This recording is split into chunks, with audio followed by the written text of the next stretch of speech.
Welcome to the Business BoardCast. Here with Kirsty Ames. Our first question before we get into the topics, while we let everybody join in, do you know what a mufti day is? Because Kirsty, I've just educated her. She didn't know what a mufti day was. So, I did not. put your comments in. I think her brain went elsewhere there, but do you know what it is? And it's something you have at school, so it is polite. Okay. Well, yeah, I mean, I would like to see what people's thoughts on a mufti day are, because I was very shocked. Not so shocked when you knew the actual answer. No, it made sense. I just, it's just not what we called it. That's all. No. Okay. So, Kirsty, welcome to the Business BoardCast. Thank you. Delighted to have you here as my guest. It's lovely to be here. Oh, Liz knows. She knows what it is. See, we have clever people in my office. We used to call that non-uniform day. It was a non-uniform day. We didn't need fancy mufti names. That's what I'm saying. Or in the Southwest, it's a mufti day. Fair enough. Okay, fab. Okay, so I'm Nikki Larkin. I'm the founder and managing director of Gorringe Accountants, and I have my guest expert here today, Kirsty Ames from the Flair Group. Hello, everybody. Yes, nice to be here. And we are talking about video for business today. Why on earth would you want to do such a thing? So I do get a lot of people asking me that, and I force them. No. So video is very effective for communicating, Kirsty. So why is it so effective for communicating your message? Well, I mean, what you have to think about is, in business, there's the age-old adage, which people buy from people. Okay, they don't buy from businesses.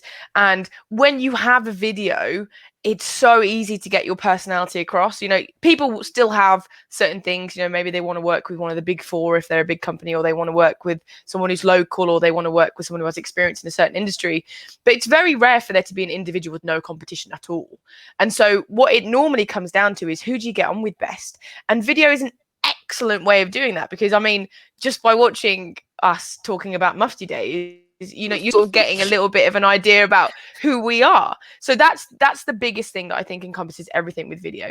But there's so many other things. Like, it's very, very easy, and once you're practiced at it and no longer have sort of a fear element of it, which goes away very quickly, it's very simple to get on camera and speak to the video for 90 seconds, quickly edit it and post it online. You could probably do it within 15 minutes. Whereas writing a blog, you have to go through and check grammar, and I'm not really good at grammar. It doesn't really work for me. So it takes a lot more effort, I think, to do written stuff. And normally people are much more formal. And so there's that informality aspect of it, which is, again, back to that personality thing.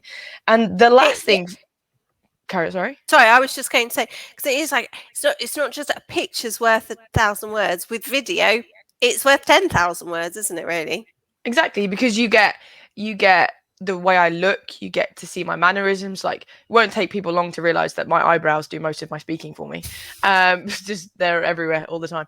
And also you get my tone of voice, you get me understanding, you can understand how I react to you, what it's like to work with me in person.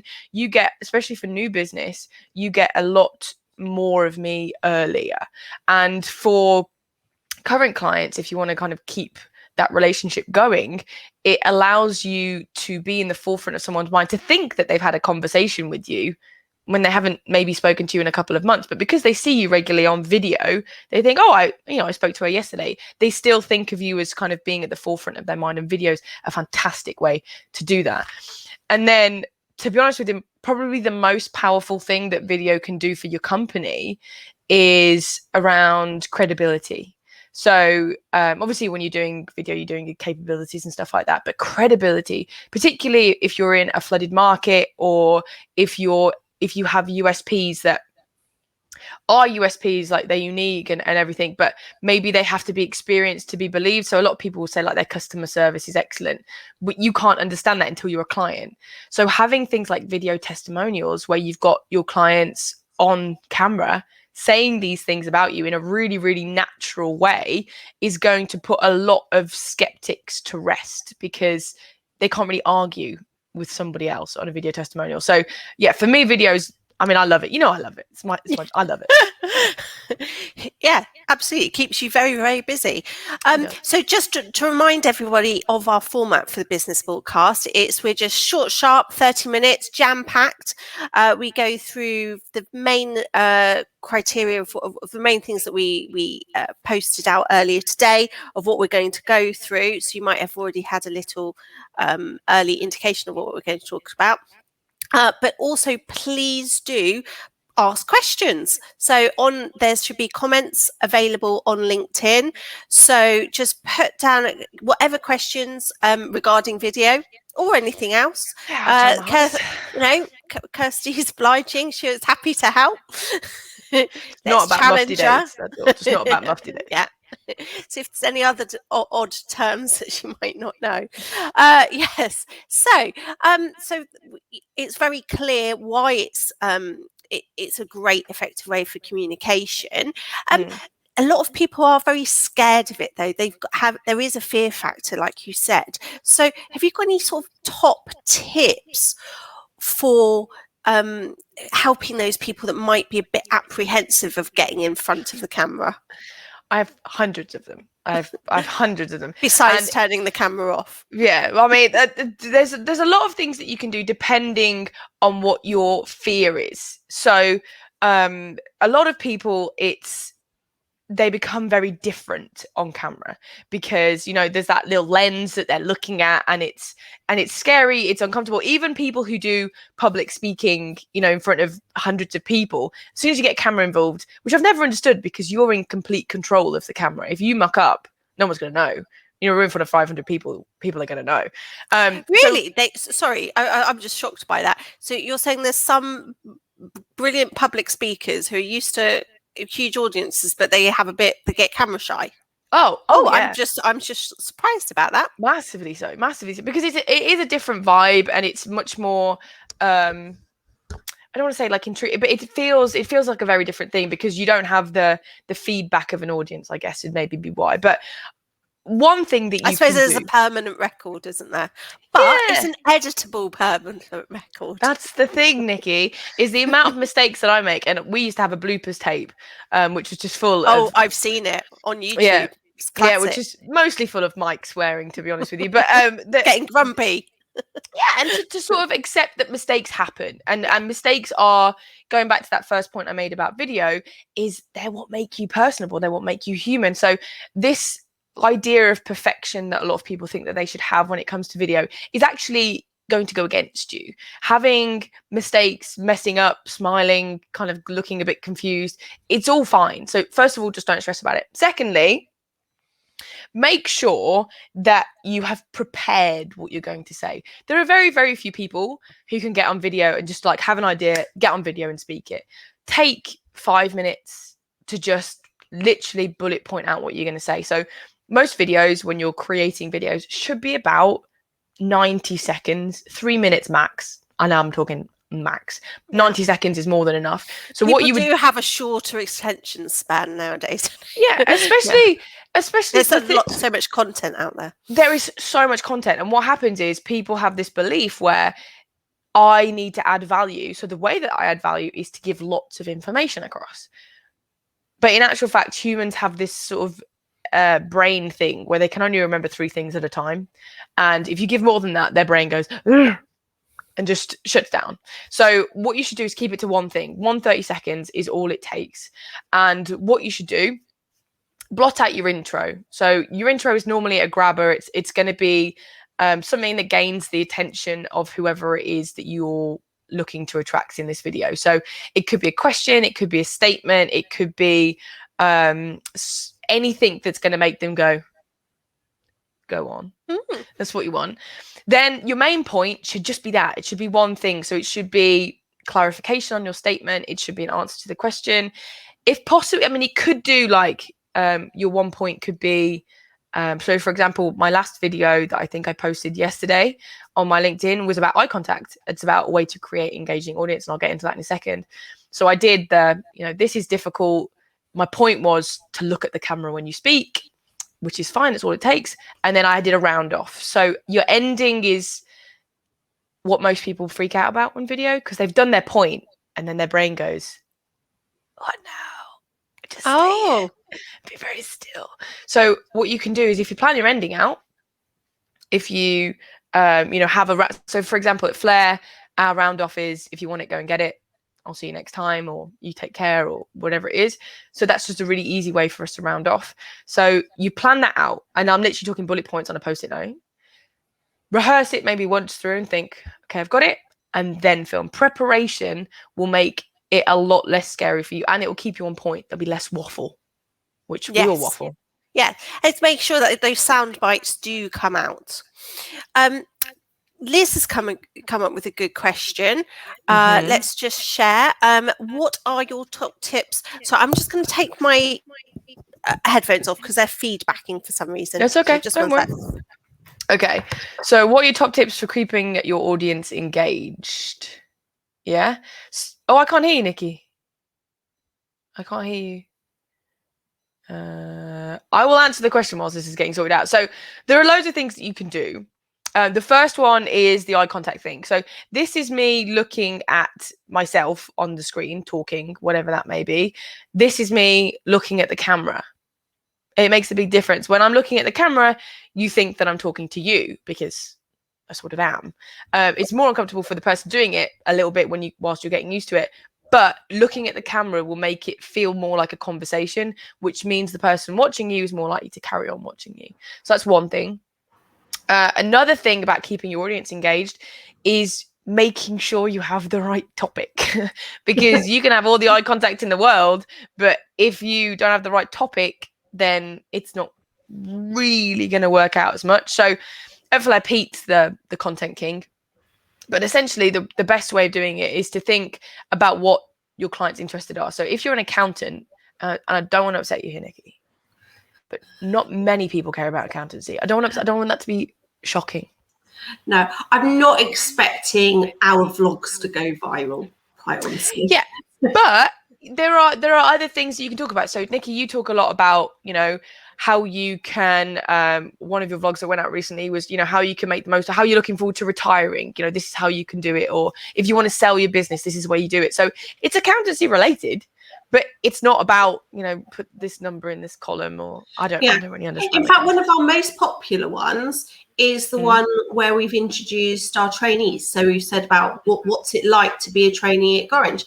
That has been brilliant for potential people coming to join us, so they can have a little taste of what does it look like, and what are the people like, what are they finding. So that's been super helpful from a recruitment perspective. Yeah, but people, it all stems back to that first point I made about how people want to deal with people. So they like to see the behind the scenes of people who are working there. It's almost like a testimonial for working there. So it's a combination of the two. So it works really, really well. So having things that people are going to be interested in is the way forward. Now, the best way to do that, if you genuinely want to make sure that you've got a topic that interests people, is to ask them. So I post every week just a tip about video, just a small thing. The longest video I've done so far is 3 minutes. And people comment on it. People I've not got in my network in any way, or their second or third connections. And every single time they do that, I will say, like, thank you so much for commenting.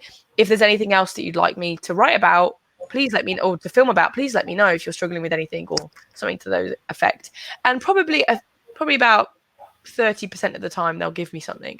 And that means that I know I'm producing content that my audience is going to be interested in. Somebody actually recently gave me about 30 things that she wanted me to film. So I got my content for the next year. But asking your audience about what they want is a surefire way to keep them engaged, because you're going to be giving them information that they want to know about, really. And then the third thing, other than keeping it short, is to get active engagement, is to ask them something, okay, or encourage them something. So if your engagement is, if you want really, really low level engagement, really, really low level, it would be, if you enjoyed this video, like it. Really low level engagement, really, really easy. But like and subscribe. If you are watching this on YouTube, like and subscribe, please. Like and subscribe, please do it. But yeah, liking and subscribing is asking something that's really low resistance for them.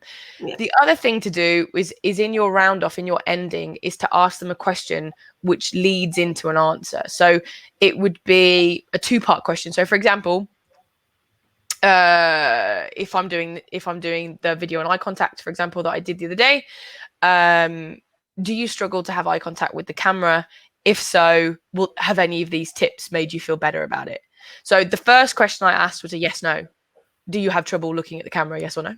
And then I gave that they already started to write their answer in their head. And then I gave them a second thing, like an open question that they could write. So they've started with the yes or the no, and then they can write on with. So one of my tips was to use googly eyes either side of the camera to help you look at it. Yeah. And a load of people commented on that. So it's a way to create active engagement, is to involve them in the videos, to ask them questions, because people tend to answer them, if they like you and your video is good enough. Absolutely. So is there anything else that you can think, because there is so much content, what things one thing I love about your Thursday shows is there's often a dress theme. So something to stand out for the crowd. It means that it shows out the personality of the player team. But it's not precise. There we go. Yeah, there we go. We must have had enough. We didn't even That just lives there. Princess Kirsty, always there. I've got. Yeah. So there's elements of a USP, so a unique selling point. So part of it is gaining the attention of somebody that you want to get to. So some of it's making difference. So for example, one thing that people really underestimate is the wall behind me. I don't know if anybody's noticed, it's very, very red, which when it appears on a LinkedIn feed, which is predominantly white, it stands out. Right? So it stands out quite a lot more than maybe a plain background would. So it's little things like that you don't necessarily think about. And not everybody has a very, very red wall in their kitchen. I recognize that. I'm not saying that you have to. But something like, for example, like you can just see over here, sorry, StreamYard makes a difference, is I've got a green plant. Yes. Adds a bit of colour, right? Yeah. So it's little I always have my flowers. You always have flowers in the back of your videos. Up on there. So always. You can tell if it is the same day that we recorded or not. I mix it up. No one knows. So flowers do I have? Yeah, but having something that kind of just quickly grabs the attention of somebody is going to make a difference. You can do things. So, for example, we do live videos, Mike and I, every Thursday. And Mike always wears ridiculous shirts, like Hawaiian shirts. And I wear... interesting shirts. Let's be polite. Okay, I'm going to take that as a compliment for him, and I'll say thank you on his behalf. But yeah, I sometimes wear stupid headwear. I've got flower crowns. I've got things like that, because part of who we are as a company is we are slightly ridiculous. We are quite fun. We bring a lot of energy, and we try and make things fun, really. And we don't take anything too seriously. Everything has a solution, and we're very calm and make work enjoyable, really. So that's part of who we are as a company. Now, I'm not saying that you have to wear unicorn ears, although I did get obviously if we're talking about inheritance tax changes, you do have to have a certain amount of confidence coming across to a client, so we probably wouldn't be wearing our unicorn. Yes, but wearing something like having if you've got company colors, so maybe one of your colors is orange and always wearing orange shirts, or drinking from a mug, like if those like we do need to get some more orange mugs. Yeah, if you had like a big mug that you were constantly drinking from, or there's so many things that you can do that create a conversation point. So like the amount of comments that we get that start the conversation about Mike's shirts and my ridiculous headwear. Absolutely, always. And it's a great way to increase engagement, because it gives them an excuse for that banter, and it helps them build a relationship with you. But yeah, they don't have to be silly. It could be having a really hot topic subject or something like that. But I would say with video, even if you're in quite a serious industry like professional services or something like that, you don't have to be this dourly professional human. You are still a human being. You're not a suit. So there should be a level of personality to your video for sure. Interesting question from Mr. Elks. Mm-hmm. How many years at drama school have you done, Kirsty? How can you tell? Do you know what? I wish I'd gone to drama school. I think I could have been excellent. No, I just I grew up with two very rambunctious older brothers, and so if I didn't have a personality, they would steal it from me. As Peter steals my tips all the time. So I wish I'd gone to drama. I'm taking that as a compliment. Thank you, Nigel. Yeah, absolutely. And it just shows you don't have to have gone to drama school to be confident in front of a camera. No, and also the thing is everything is a learning curve. So when you first start doing videos, one of the things I say to people who want to start creating video is start filming videos that you're not going to use. Film a video every day for a week. Don't use any of them, but get used to being in front of the camera, because as soon as you start doing that, it becomes way less scary. Then film a video for the next week and send it to your colleague or send it to your partner or send it to one of your best friends. Don't publish it online, but use it somewhere else. Then the week after, share it with your immediate audience. Like, so if you've got warm clients, and then by the end of the month, when you're filming and you've got videos that want it, you won't care anymore. It's a process. You're not going to be as comfortable on camera as I am right now, because I've been doing this for years and film pretty much every day. But it doesn't take long to get to this point. It just doesn't. And practice makes perfect, really. And I've just got a quick question for those watching live. Sorry, obviously, if you're watching on YouTube, I won't be able to do a live answer. But for those watching, do you find that you watch more video vlogs now, or do you read more blogs? And which do you prefer? Because I did feel like I preferred blogs, but I am becoming more and more watching those video vlogs, because I suppose partly I think because they're more accessible, that so many different mediums that I watch them on, whether it's YouTube, LinkedIn, Instagram, for little short ones, Twitter, it often has the links. They're everywhere now. It's easy to find them, where it used to be a big thing.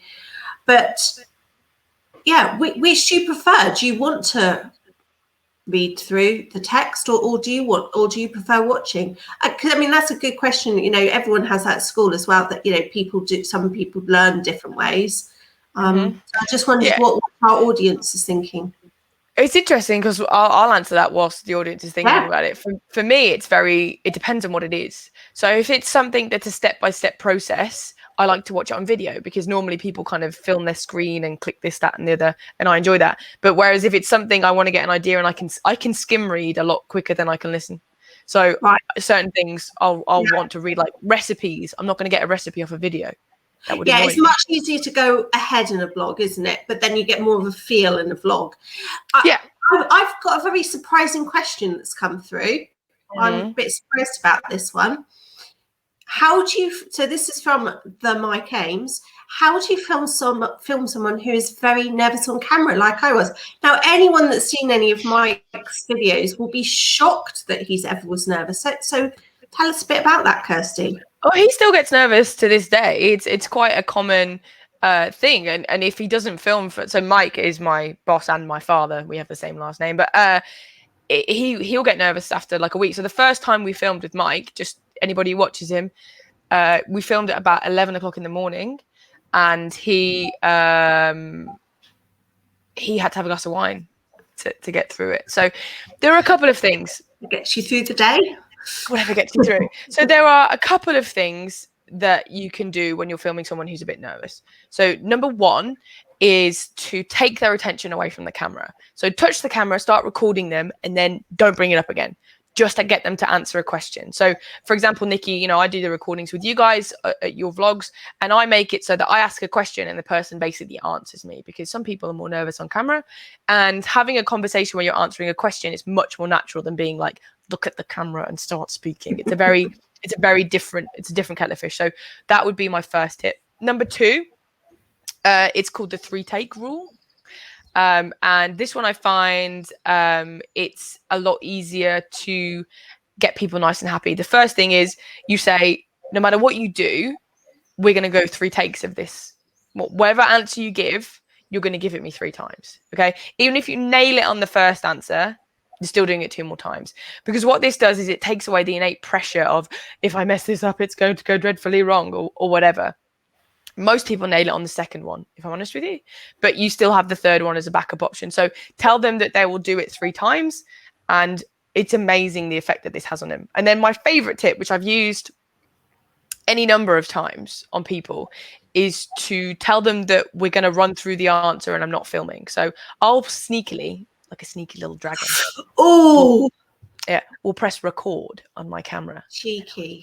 And I'll be like, right, Joe Blogs, I'm not filming, but we're going to run through all the answers now. So I'm going to ask you the question and then you answer it, just so that you kind of get your ideas in, and we'll go back and do it.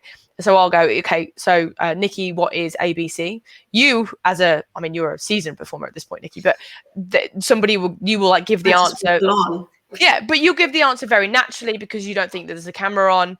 And then literally almost every single time somebody will say, oh my goodness. Oh, Mike's just put it in the comments that I used to do with him. Oh my goodness. I have to say that again now on camera. And you go, no, you don't. I sneakily recorded it. And the amount of times I get excellent performance from people doing that. It only works once or twice because then they start to like, yeah, they suck. Really, but by then they've recognized that they're very natural and good on camera. And so, it's very, very easy. We've got a few responses to our question, vlogs v blogs. So Mike, he watches a video every day, usually between 9 and 11 minutes. He does. He's a big fan of Ted. Indeed. He's dedicated. Anonymous user. Vlogs or blogs? I think it depends on the subject. Blogs for technical matters, vlogs for less technical matters. Fair enough. That makes sense. Yeah, sometimes it is to get the flavour. You get the flavour from the vlog, and then you want to find a more detailed technical article afterwards, perhaps. Yeah, definitely. Absolutely. Yeah, because that's the thing. It's all part of a content package. Yeah, you have to have a bit of everything. So just because you may not be a video learner doesn't mean a lot of your clients are. It's about a third between written, visual, which includes kind of video and audio. It's about a third, I think. You need to cater for everyone. And then Nigel, he prefers video, but conscious of volume in a shared office, don't want to keep taking headphones on and off. Yeah, so that's quite common. That's what about 90% of social media videos watched without audio. And so if you're doing video that appears in like LinkedIn feeds, it's called native video, where it automatically plays, then you might want to look at getting subtitles on your video. So there's numerous ways of doing it. I did a vlog not last week, the week before on it, but there's various websites like Rev that you can do it on, which will do subtitles for you. Excellent. Well, we've had quite a few interesting questions today, given lots to think about. I'm just anything you'd like as the final takeaway, Kirsty? The biggest thing I think for me to tell people to take away is don't be afraid of video, because don't expect perfection. Imperfections are good. Having a little mistake, being a little bit nervous on camera, it's all part of your personality, and people will connect with that. That's what's going to get you that connection, that engagement, that relationship development that's going to move everything forward. So don't be afraid of it. You're going to be fabulous. You're going to look fantastic on it. Just smile, if nothing else. Smile. Excellent. Oh, thank you so much for your time today, Kirsty. It's been lovely. Great to speak to you today. Lots of great tips for everyone watching. As always, this is recorded and we will be sharing it on YouTube later. So if you are watching on YouTube, like and subscribe. Also, we're always interested in here. This is a weekly BoardCast, so please do send in any suggestions for future topics. I have got something booked for next week and I can't think for the life of me what it is next week, but it's going to definitely be super interesting, so please do join me, always on the dot 12:30 and finishing on the dot at 1. So thank you very much. Cheerio.